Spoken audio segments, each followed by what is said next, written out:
Ya, satu aja.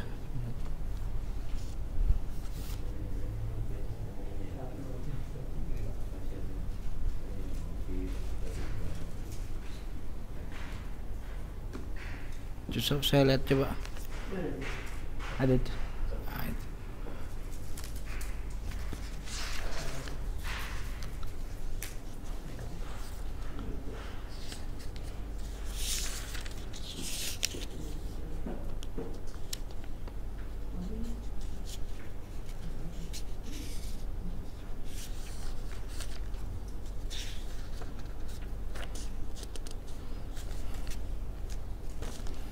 Halaman tes. Udah nyala. Tes 1. Halaman kayaknya sampai 33 nih, ya. Halaman 33 sin pertanyaan yang pertama, halaman 33. Bismillahirrahmanirrahim. Alhamdulillahirabbil alamin. Allahumma salli wa sallim wa barik ala sayyidina Muhammadin, amma ba'du. Assalamualaikum warahmatullahi wabarakatuh. Bapak Ibu para jemaah yang dirahmati Allah, kita lanjutkan kajian kita dari kitab Jawahir Kalamiyah yang membahas tentang akidah Ahlus Sunnah wal Jamaah. Ini sampai pada halaman, kalau di buku itu halaman 33. Ya, halaman ke-33 sin. Sin ini kan soal. Jadi soal yang pertama. Qala al-musannifu rahimahullahu ta'ala wa nafa'ana bihi wa bi'ulumihi fid darain amin ya rabbal alamin. Hal yashfa'u ahadun dzalikal yauma, apakah ada seseorang di hari kiamat? Ini kan pembahasan iman yang ke-5, yaitu iman kepada hari kiamat. Di dalamnya ada pertanyaan, apakah mungkin ada orang lain selain Allah Subhanahu wa ta'ala yang bisa memberikan syafaat. Jadi syafaat itu artinya pertolongan, begitu. Kalau dia adalah orang jahat, artinya orang yang bermaksiat, syafaat itu gunanya untuk bisa menghapus dosanya atau bisa meringankan siksaannya. Meringankan siksaan itu bisa jadi mempercepat masanya di neraka, kan ya. Karena kalau yang namanya orang Islam nih, itu sudah pasti masuk surga, dan itu ketetapan. Artinya kesepakatan Ahlus Sunnah wal Jamaah bahwa orang yang punya iman kepada Allah, iman kepada Rasul, itu pasti masuk surga, gitu. Cuman kapannya tuh kita nggak tahu. Nah itu dia, kapannya itu. Ada orang yang hari kiamat datang masuk langsung ke surga, sebagaimana Nabi Muhammad SAW. Tapi kan ada orang yang memang istilahnya ada tanggung jawab, bahwa maksiat-maksiat yang dulu dikerjakan di dunia ini kemudian disucikan, ya pensuciannya kagak kemana-mana, karena di sana kan cuma 2 doang, sorga sama neraka, begitu, kagak ada setengah-setengah, begitu. Makanya disucikan di neraka. Nah, ada di antara makhluk itu Allah Subhanahu wa ta'ala memberikan dia akses untuk boleh memberikan syafaat, gitu, memberikan pertolongan, dan pertolongannya tuh kepada orang-orang yang bermaksiat. Entah Allah hapuskan dosanya sebab syafaat itu, artinya yang kudunya dia nunggu di neraka bisa jadi langsung masuk surga, begitu. Atau bisa jadi pengurangan masanya.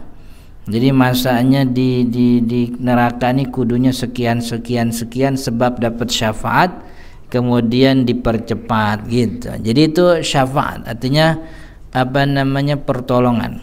Dan ini pembahasan syafaat ini sudah kita sudah setelah kita membahas tentang apa itu hari kiamat, kemudian setelahnya ada pembahasan tentang azab kubur. Dan sebahagian ulama mendefinisikan bahwa kuburan itu bagian daripada hari akhir. Kuburan itu bagian permulaan daripada hari akhir, sebagaimana perkataan Sayyidina Utsman bin Affan radhiyallahu an.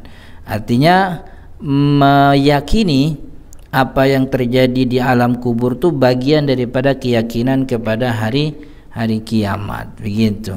Kemudian ada pertanyaan munkar nakir. Kemudian ketika hari kiamat datang ada yang namanya al-yaumul ba'si.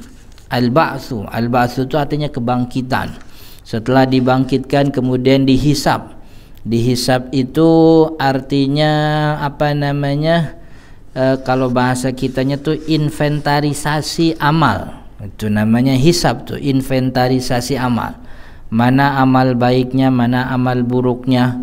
Yang dulu kita kira amal baik ternyata agama menilainya buruk. Yang dulu kita bilang jelek ternyata agama menilainya baik. Itu diinventarisir. Baru kemudian masuk yang namanya mizan gitu. Mizan. Jadi mizan itu timbangan. Sudah diinventarisir mana baik mana buruk, begitu. Kemudian datang waktunya timbangan. Mana timbangan yang berat? Apakah kebaikannya, apa kemudian keburukannya? Setelah itu kemudian masing-masing melewati apa yang kita sebut dengan jembatan as-sirat, yang berdiri atau memanjang mamdudun ala dhahri jahannam. Dia memanjang sepanjang neraka, begitu.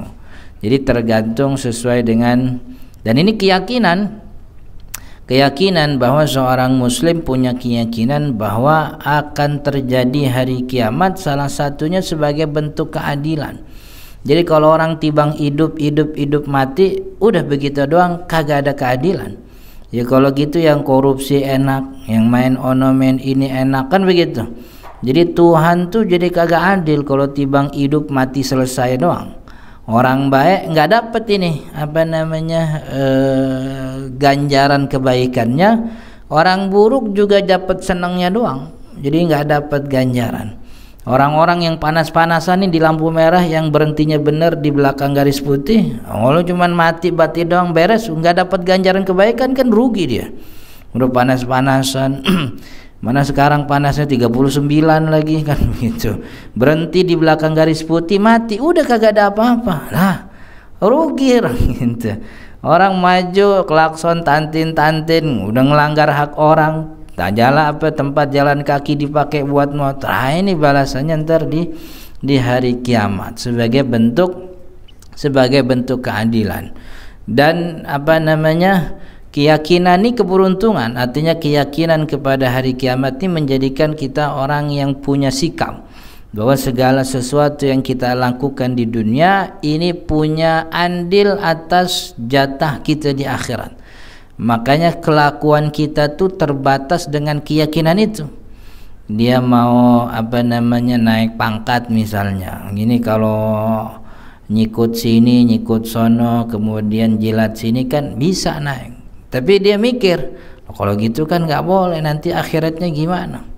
Sekarang bisa naik, tapi nanti di akhirat ada tanggung jawabnya. Dagang biar laku, konsumen ditipu, kan begitu. Bisa, ya di dunia doang senang, tapi ntar akhiratnya gimana? Jadi pencarian kita terhadap dunia dibatasi dengan keyakinan kita bahwa ada hari akhirat yang semua amal kebaikan dan keburukan itu pasti ditampakkan dan tak sekalipun ada yang dizalimi begitu. Artinya Allah nggak main curang juga ntar di sono begitu. Orang baiknya banyak ditilep begitu, enggak. Pokoknya yang baiknya banyak kagak ada urusan. Apa dia terkenal kagak terkenal, kalau kebaikannya banyak dia dapat ganjarannya, sebagaimana yang keburukannya lebih banyak pun dapat ganjarannya. Kemudian ini pertanyaan yang kita bahas, hal yashfa'u ahadun dzarikal yaum, apakah mungkin ada seseorang yang bisa memberikan syafaat hari itu, hari kiamat? Kata Syekh Shalih Al-Jazairi, jawabannya yashfa'ul anbiya wal malaikatu wal awliya'u wal ulama'ul amiruna wasyuhada. Kata Syekh Shalih Al-Jazairi, iya, nanti di hari kiamat ada orang-orang yang diberikan oleh Allah izin untuk bisa memberikan syafaat, memberikan bantuan pertolongan kepada makhluk yang lainnya. Di antaranya ada al-anbiya, para nabi. Ini para nabi ini apa istilahnya, punya syafaat. Tapi para nabi ini syafaatnya khusus kepada umat-umatnya saja, kecuali Nabi Muhammad SAW. Jadi kalau nabi-nabi yang lain sebatas umat nabinya aja. Tapi kalau Nabi Muhammad dia seluruh umat, bahkan untuk umat nabi-nabi terdahulu. Begitu. Itu salah satu kekhususan Nabi Muhammad SAW. Wal malaikah, termasuk juga para malaikat juga memberikan syafaat. Waka kada dalam Al-Qur'an surat An-Najm, wa kam mim malakin fis samawati wa la tughni syafa'atuhum syai'a illa min ba'di ay ya'dzanallahu liman yasha'u wa yarda. Berapa banyak malaikat yang ada di langit, la tughni syafa'atuhum syai'a, itu syafaatnya tidak berguna, tidak bermanfaat, illa min ba'di ay ya'dzanallah, kecuali setelah mendapatkan izin dari Allah, liman yasha'u wa yarda, kepada siapa yang Allah kehendaki dan Allah ridha. Artinya malaikat memberikan syafaat, cuman syafaatnya malaikat termasuk juga para nabi itu atas izin dan juga kehendaknya Allah. Wal auliya, dan juga orang-orang wali, para wali. Ini para wali. Ini kalau kita balik ke bahasan kita dulu tentang masalah para nabi, iman kepada para nabi, ada definisi wali. Jadi wali ini bukan sekedar orang kelihatan punya pesantren, punya majelis taklim, punya yayasan, atau banyak pengikutnya begitu, punya ilmu kebal, kan begitu. Kan orang kita begitu. Kalau wali itu katanya bisa ngilang, katanya bisa jalan di atas air gitu. Iya, ada wali yang sholat Jumat dia ngerokok depan rumah katanya. Ditanya, ngakunya wali, gue mau sholatnya kagak di sini, gue mau sholatnya di Mekah, kata dia begitu. Wali itu jam zuhur di Indonesia, di Mekah baru jam 9, itu jam 9 pagi, belum Jumatan. Jadi ini walinya macam-macam di Indonesia tuh. Orang tibang bisa sulap aja dibilang wali, kan begitu. Dulu ada tuh namanya siapa tuh, wali bocah tuh, bocah namanya. Nah, siapa namanya tuh yang punya batu bisa orang nyembuhin orang tuh, Ponari. Ponari, ya Allah, sebegitunya itu orang. Itu tahun 2000 berapa itu, udah milenium itu Sidul anak sekolahan juga udah habis sinetronnya itu. Artinya udah habis, udah milenium bener itu. Ponari masih laku waktu itu. Jadi kalau di kitab ini, siapa itu al-wali? Al-waliyu huwal arifu billahi ta'ala, adalah dia yang mengenal Allah subhanahu wa ta'ala, wa sifatihi, dan seluruh sifat-sifat Allah. Artinya dia kenal dengan Allah dan juga mengamini sifat-sifat Allah hasaba ma yumkin, sebisa dan semampu yang dia bisa. Al-muwadzibu ala ta'ah, dan dia juga adalah orang yang al-muwadzib. Al-muwadzib itu artinya orang yang rutin, ala ta'ah, untuk mengerjakan ketaatan. Jadi ketaatan itu sebagai rutinitas, bukan seremonial, bukan perkara bulanan tahunan, bukan begitu. Jadi ketaatan itu memang rutinitas. Dari mulai bangun tidurnya dia menampakkan ketaatan, bangun tidurnya dia berdoa, kan begitu. Kemudian mau tidurnya juga dia berdoa. Itu jadikan ketaatan itu sebagai rutinitas. Pakai bajunya juga dia sesuai dengan tuntunan Nabi Muhammad SAW. Berangkat kerjanya juga bagaimana di jalan. Itu al-muwadzib ala ta'ah. Jadi taatnya itu bukan seremonial, bukan pas lagi Jumatan doang gitu. Jumatan rapih dia, pakai peci, kadang pakai sorban gitu. Jadi kalau Jumatan tuh kadang kiai sama yang biasa sering ketukar tuh gitu. Nah orang biasa juga banyak tuh kalau Jumatan tuh pakai gamis gitu. Nah, apalagi di tempat-tempat tertentu itu jamaahnya pakai gamis dan sebagainya. Jadi ketaatan tuh jadi rutinitas. Artinya menyatu dalam kegiatannya sehari-hari, itu namanya wali. Wal mujtanibu lil ma'asi was sayyi'at. Nah, orang yang namanya wali juga al mujtanib, senantiasa menjauhkan diri dari kemaksiatan. Begitu. Was sayyi'at, dan juga keburukan.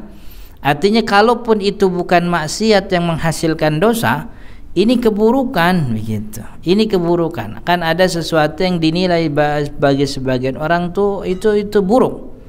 Walaupun bukan maksiat. Katakanlah ada orang yang sholat hanya menggunakan kain sarung saja yang menutupi pusarnya. Ini kan bukan maksiat. Sholatnya sah begitu. Tapi bagi sebagian ulama ini keburukan, karena dia tidak beradab dalam beribadahnya begitu. Atau dia cabutin bulu ketek depan orang. Nah, itu juga sama tuh. Ini kan justru sunnah itu, nyabutin bulu ketek kan sunnah itu. Jadi kalau kalau dalam bahasa hadis itu naftul ibti. Naftul ibti itu bukan dicukur. Jadi dicabut gitu. Dicabut tuh pakai cabutan bulu gitu. Itu nafsul ibti gitu. Saya sampai sekarang tuh masih ada punya teman yang bulunya tuh dicabutin pakai koin cepean gitu. Dia gitu. Jadi sesuai dengan hadis Nabi. Kan ya, kalau taklimul adzafir, kuku dipotong gitu. Rambut dicukur. Ya, rambut atas, rambut bawah dicukur. Tapi kalau ketek tuh bulu ketiak dicabut. Bahasanya naftul ibti katanya. Maka itu begitu. Itu sunnah tuh.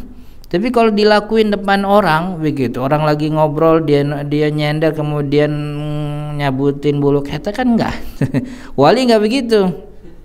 Nah, wali-wali kita nih yang orang-orang anggap wali ini selengean begitu. Pakai celana kolor celana kolor doang, dengkul kemana-mana dibilang wali gitu. Katanya wali majdzub, kata dia begitu. Wali majdzub. Jadi walinya tidak mencerminkan ketaatan, bahwa yang namanya wali itu mujtanib lil ma'asi, dia menjauhkan diri dari kemaksiatan, wasayyi'at, dan juga keburukan.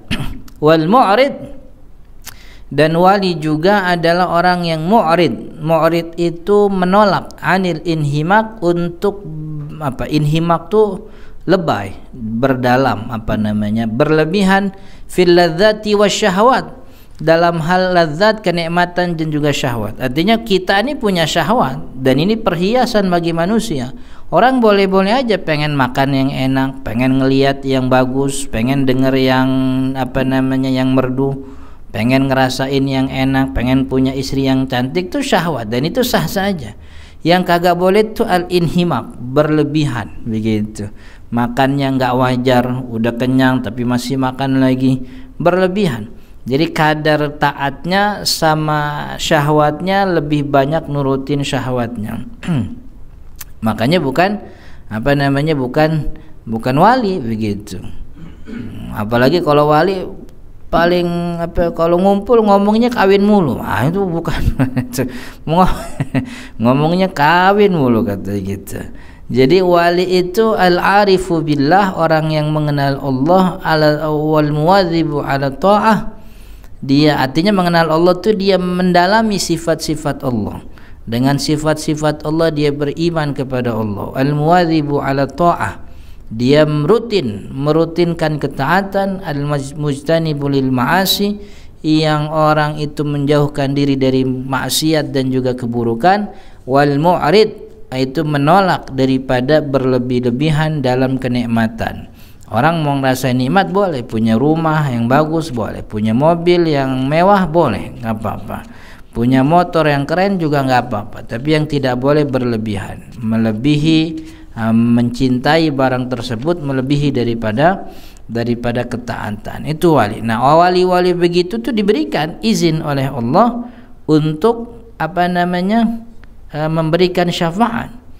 Kalau ditanya dalilnya para sahabat Nabi. Jadi gelar wali tertinggi itu, angkatan wali tertinggi ya para sahabat Nabi itu. Dan dalam banyak riwayat para sahabat itu diberikan oleh Allah izin, dalam banyak hadis disebutkan untuk memberikan syafaat kepada sahabat yang lain termasuk orang-orang muslim lain. Wal ulama al-amilun, yang keempat yang mungkin bisa memberikan syafaat adalah para ulama al-amilun, para ahli ilmu.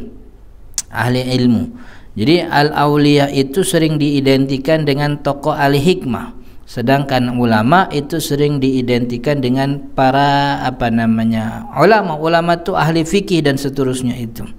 Ini dalam sebuah hadis riwayat Imam Ibnu Majah dari Sayyidina Utsman bin Affan, kata Sayyidina Utsman bin Affan, qala Rasulullah sallallahu alaihi wasallam, yashfa'u yaumal qiyamati thalathatun.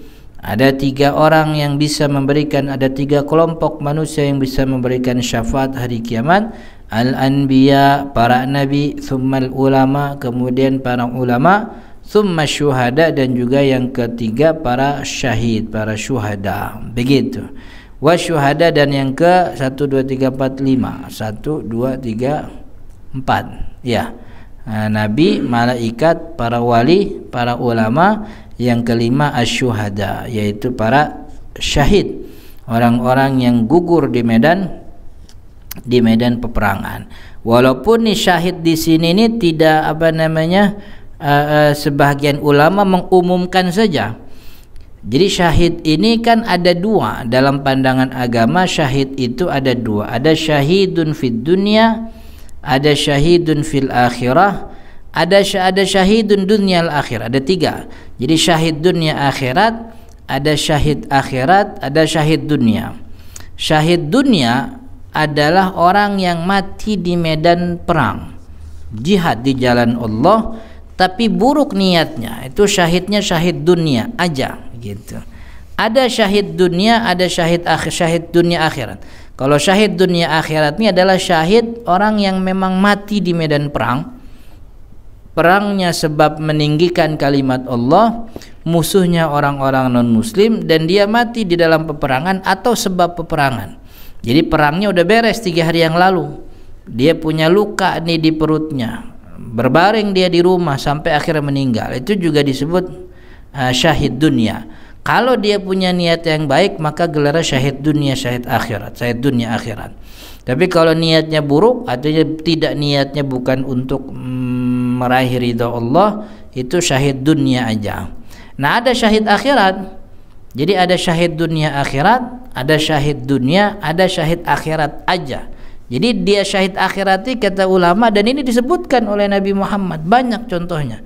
Orang-orang yang matinya bukan karena perang, tapi matinya disebutkan oleh hadis Nabi Muhammad ini banyak sebabnya. Ada kira-kira ada 21.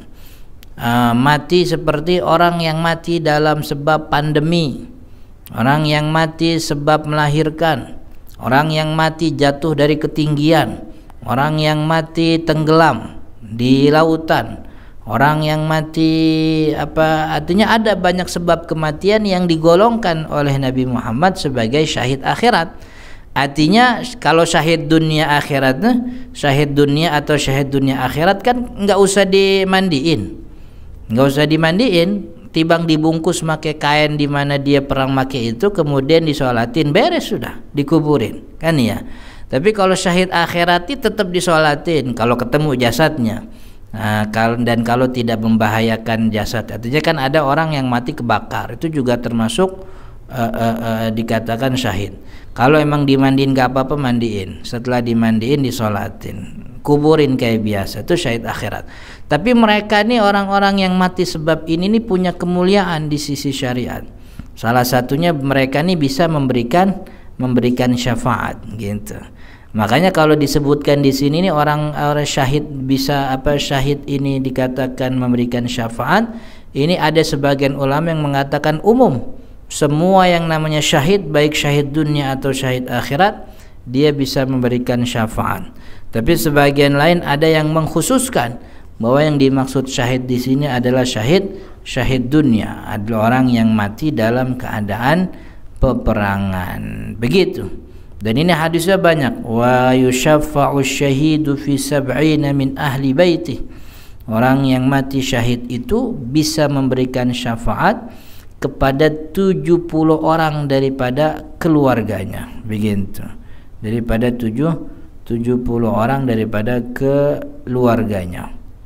Ini soal yang yang pertama dari halaman 33. Soal yang kedua, fi man yashfa'u man udzina lahu bisyafa'ah. Kalau ada orang selain Allah, juga selain para nabi bisa ngasih pertolongan, misalnya syafaat.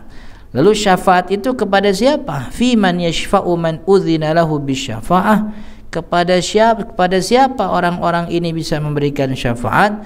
Jawabannya yashfa'una fi ba'dil mu'minin al-asin. Ini sudah disinggung di awal. Mereka memberikan syafaat fi ba'dil mu'minin, kepada sebahagian orang-orang mukmin al-asin yang keadaannya bermaksiat. Artinya dulu di dunia punya kemaksiatan. Itu juga berarti bahwa yang namanya kemaksiatan itu tidak membuat orang muslim itu jadi kafir gitu. Ini kan ada nih sebahagian kelompok Islam yang disebut dengan istilah khawarij itu. Yang sedikit maksiat langsung jadi kafir itu. Enggak, keyakinan Ahlus Sunnah wal Jamaah, orang mukmin ada yang bermaksiat. Jadi kemaksiatan tidak membuatnya keluar daripada iman. Keluar daripada iman itu ketika dia justru membatalkan imannya dengan mengingkari keimanan kepada Allah. Tapi kalau bermaksiat, wajib sholat dia kagak sholat, wajib puasa dia kagak puasa, wudu harusnya bayar zakat dia nolak bayar zakat, begitu. Ini tidak langsung dikatakan kafir, tapi dikatakan mukmin yang bermaksiat gitu. Tentu kan dibedakan nih. Kalau orang ninggalin sholatnya sebab emang males, ogah, nggak mau, masjidnya jauh, air kagak ada, nggak bawa peci, kalau perempuan nggak bawa mukena, begitu. Tapi kalau ditanya sholat wajib gak? Wajib gitu. Jadi antara keyakinan sholat wajib dengan kelakuannya jauh. Nah, ini mukmin bermaksiat namanya. Tapi kalau dia mengingkari kewajiban sholat, nah itu mukmin yang murtad, kafir jadinya. Jadi dia tidak yakin sholat wajib. Saya memang nggak yakin sholat wajib. Yang wajib itu cuma zikir kepada Allah. Ada mukmin yang bilang begitu, murtad itu. Kudunya diminta syahadat lagi gitu. Jadi kemaksiatan itu tidak menyebabkan orang menjadi kafir. Jadi ada syafaat bagi mukmin yang memang bermaksiat. Jadi itu tadi, buat apa syafaatnya? Buat membebaskan dia dari hukuman neraka.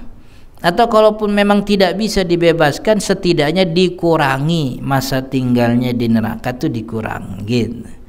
Kemudian yang jadi pertanyaan selanjutnya, hal yashfa'u ahadun, apakah ada orang yang bisa memberikan syafaat fi ahadin kepada salah seorang minal kufari, daripada orang kafir? Ini para nabi, kalau nabi kan mungkin aja, kalau nabi mah susah karena nabi ngasih syafaat kepada umatnya sendiri. Nabi Muhammad nih mungkin ya kalau Nabi Muhammad ngasih syafaat kepada orang non muslim, karena non muslim juga termasuk umatnya. Sebab Nabi Muhammad SAW Nabi yang diutus untuk semua jenis kaum. Ya, bahkan jin itu juga Nabi Muhammad diutus untuk para jin. Nah, makanya dari riwayat bahwasanya kalau Ramadan tuh Nabi Muhammad sering kalau bahasanya talaki Quran. Jadi banyak malaikat yang talaki Quran kepada Nabi Muhammad SAW. Memang sebab para jin itu juga Nabi Muhammad diutus untuk kalangan jin juga, gitu. Rahmatan lil alamin, begitu maksudnya. Boleh gak tuh Nabi Muhammad ngasih syafaat buat orang, mungkin nggak ngasih syafaat buat orang non muslim? Atau nih orang-orang soleh nih, orang-orang para soleh, para wali. Wali kan juga manusia, dulu mungkin dia punya tetanggaan orang non muslim, atau jangan-jangan non muslimnya ngontrak di rumah dia waktu itu, kan gitu. Bisa kan tuh orang non muslimnya gara-gara ngontrak dapat syafaat ntar di akhirat? Ulama begitu, ulama yang dulunya masih miskin mondok dapat dana dari dana hibahnya orang non muslim misalnya, begitu. Atau dulu pas lagi ngekos waktu kuliah syariah gitu, ngekosnya di kosannya orang non muslim. Nah, itu yang ngasih ngekosnya tuh bisa gak dapat syafaat nih dari para ulama ini? Jawabannya kata Syekh Saleh Al-Jazairi, la yastati'u ahadun minal anbiya, tidak bisa satupun daripada para nabi, fadlan an ghairihim, apalagi selain nabi. Jadi nabi aja nggak bisa, kan paling tinggi derajat manusia kan kenabian. Kata Syekh Saleh, la yastati'u ahadun minal anbiya, tidak ada satupun dari para nabi yang mampu, fadlan an ghairihim, apalagi selain nabi, ay yukhatiballaha ta'ala fi ahadin minal kufar, ay yukhatiballahu ta'ala, dia berbincang, maksudnya dia melobi, meminta syafaat kepada Allah, fi ahadin minal kufar, untuk orang-orang kafir, li'ilmihim, karena sebab mereka para nabi dan juga orang-orang para wali dan juga para ulama, li'ilmihim, sebab mereka juga udah tahu. Artinya karena mereka udah tahu, mereka kagak ada yang berani ngelobi Allah. Sebab ketika di dunia Allah sudah memberikan pernyataan dalam Al-Quran, li'ilmihim, sebab mereka sudah tahu, bi anna kalimatul azab, bahwasanya siksaan itu qad haqqat alaihim, itu sudah menjadi ketetapan baku, alaihim, bagi orang-orang non muslim. Wa kadzalika surat Ghafir ayat 6, wa kadzalika haqqat kalimatu rabbika 'alal ladzina kafaru annahum ashabun nar, dan begitu juga telah hak, artinya telah tetap, bahwasanya siksaan Tuhanmu kepada orang-orang kafir, annahum ashabun nar, orang kafir, orang yang walaupun memang sebagian ulama ini masih berdebat tentang orang kafir yang kagak dapat dakwah. Jadi kan kalau orang kafirnya dekat masjid, tinggal bersama muslim, kan ceramah kiri kanan, apalagi Ramadan kan ya, pagi ceramah, sore ceramah, malam ceramah, kan itu dapat dakwah tuh. Itu kan masih kagak beriman juga, itu kafirnya haqqat alaihi kalimatul azab. Tapi ada di antara orang non muslim tuh yang nggak dapat informasi tentang keislaman, jauh dari pusat peradaban, atau tinggal di tempat yang emang nggak ada muslimnya, lahir dengan apa istilahnya pengetahuan umum aja, ini baik nih sama tetangga, gak boleh ngomong kasar, itu dia mengerjakan itu kebaikan. Tapi dia tidak punya imam, sebab nggak nyampe dakwah ke dia, itu nggak nyampe dakwah ke dia. Kalaupun nyampe dakwahnya ambak-ambakan, apa bahasanya tuh musyawahan, cuman denger-denger doang di TikTok. Algoritmanya kan kiri kanan non muslim, rada kagak demen sama Islam, jadi yang nyampe ke dia tuh postingan-postingan jelek doang. Orang Islam tuh ngebunuh orang Islam, jadi nggak nyampe kepada dia informasi yang baik tentang Islam. Nah ini yang diperdebatkan oleh ulama, ini orang kayak gini selamat apa enggak di akhiratnya, begitu. Kalau orang non muslim dapat informasi, dapat dakwah, tetap kagak iman, ini yang sepakat ulama, dia dapat azab, siksa. Dan yang kata Allah, qu anfusakum wa ahlikum nara wa quduhan nasu wal hijar, jagalah dirimu dan keluargamu dari api neraka yang mana bahan bakarnya tuh manusia yang disebut tuh ya non muslim itu. Cuman yang jadi perdebatan ulama tentang orang-orang yang tidak beriman, sebab nggak nyampe dakwah, nggak ada yang dakwahin, begitu. Tinggalnya di mana tuh? Di pulau terpencil.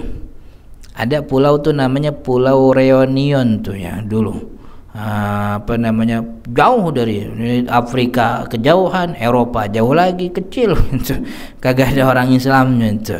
Ini orang kayak gini bagaimana kan, jadi apa istilahnya, wa makana Allahu mu'adzib, bagaimana, wa makana Allahu yu'adzibahum wa anta fihim. Allah enggak bakal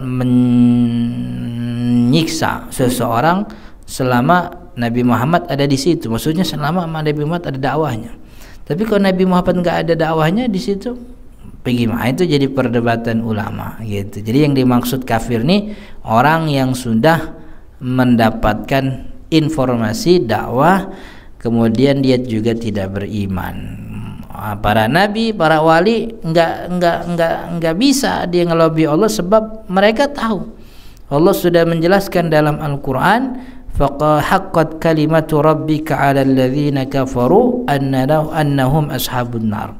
Ini udah tetap ketetapan Allah bahwa mereka ini adalah penghuni neraka.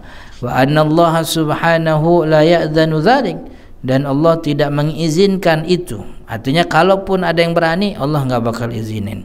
Qala jalla sya'nuh, Allah subhanahu wa ta'ala dalam Al-Qur'an di surat Al-Baqarah ayat 255, man dzalladzi yashfa'u illa bi'izni, kecuali dengan izin Allah. Wa qala ta'ala, dan dalam Al-Qur'an yang lain surat Thaha ayat 105, beliau Allah Subhanahu wa taala mengatakan, yauma idzil la tanfa'u syafa'atu illa man adzina lahu ar-rahman wa radiya lahu qawla. Yauma idzin, di hari itu, la tanfa'u syafa'ah, tidak berguna syafaat. Banyak dia dapat syafaat dari orang soleh yang dulu mungkin tetangganya, yang dulu mungkin apa namanya bapak kontrakannya mungkin.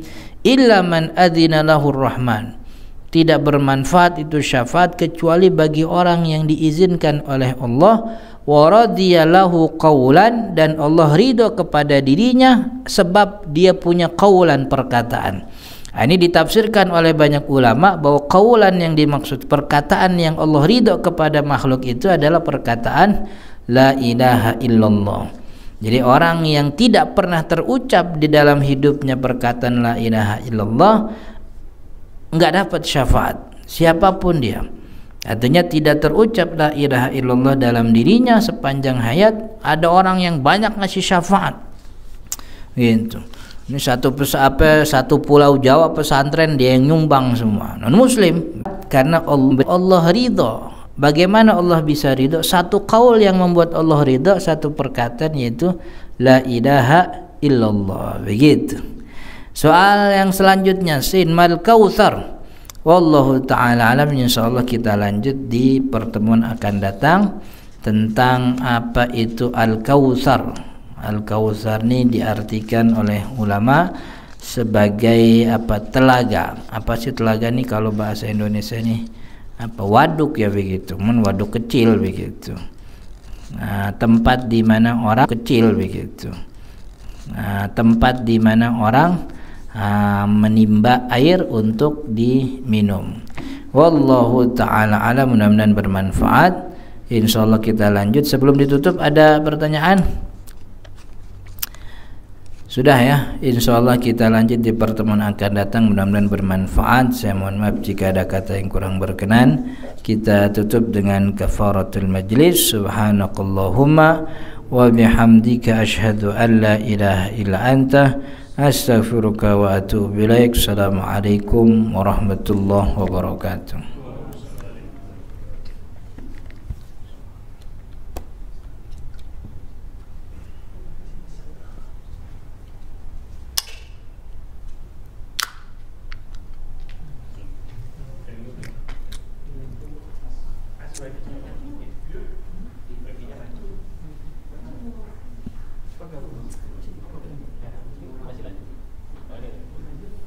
Ini jamnya lambat ini ya?